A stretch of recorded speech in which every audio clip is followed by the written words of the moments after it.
ধন্যবাদ সকলকে। আপনারা সকলেই অবগত আছেন যে বেশ কিছুদিন যাবৎ বগুড়া শহরে একটা গুঞ্জন শোনা যাচ্ছিল যে পুলিশ পরিচয় এবং সাংবাদিক পরিচয় একটা চক্র বিভিন্ন অটোরিকশা ছিনতাই এবং বিভিন্ন ধরনের প্রতারণার কাজ করে আসছিল।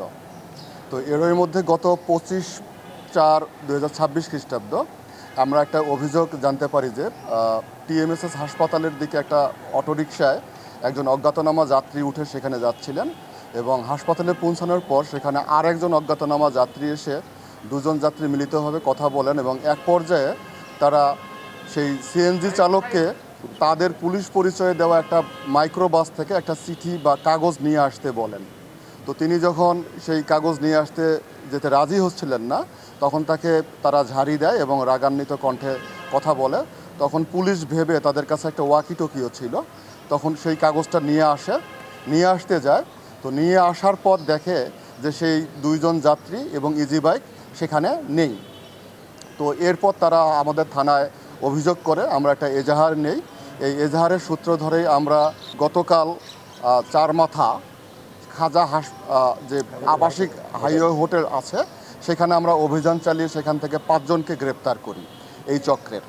তো এই 5 যারা ছিলেন তাদের কাছ থেকে আমরা তাদের এই অপরাধমূলক কার্যক্রমে ব্যবহৃত ওয়্যারলেস সেট, মোবাইল, তারপর হচ্ছে মাইক্রোবাস এবং মারতুল, বিভিন্ন ধরনের সরঞ্জামাদি সহ তাদেরকে আমরা গ্রেপ্তার করতে সক্ষম হই। এবং তাদের কাছে থেকে আমরা জিজ্ঞাসাবাদে তথ্য মতে আরও 2 জন অপরাধীকে রংপুর হারাগাছ থেকে ধরতে সক্ষম হই। তাদেরকে আমরা যারা হারাগাছ থেকে রংপুর থেকে যাদেরকে আমরা গ্রেপ্তার করি তাদের কাছ থেকেও আমরা কিছু এই অপরাধের সাথে সম্পৃক্ত বিভিন্ন ধরনের সরঞ্জামাদি উদ্ধার করতে সক্ষম হই। আমরা টোটাল 4টা সিএনজি উদ্ধার করতে এখন পর্যন্ত সক্ষম হয়েছি, অটোরিকশা।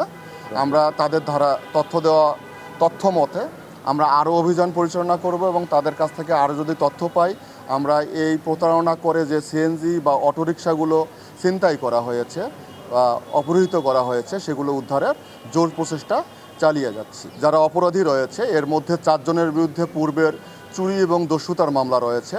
তারা খুবই প্রফেশনাল এবং তারা দীর্ঘদিন যাবৎ এই ধরনের অপকর্ম করে আসছে। অবশ্যই তাদের বিরুদ্ধে আমরা রিমান্ডের আবেদন প্রসেস করছি। আমরা রিমান্ড নিয়ে এসে তাদের কাছ থেকে আরও অধিকতর জিজ্ঞাসাবাদ করে আরও যদি কোনো তথ্য বা অন্য কোনো অপরাধের তথ্য পাওয়া যায় সেগুলো অনুযায়ী আমরা আইনগত ব্যবস্থা গ্রহণ করব।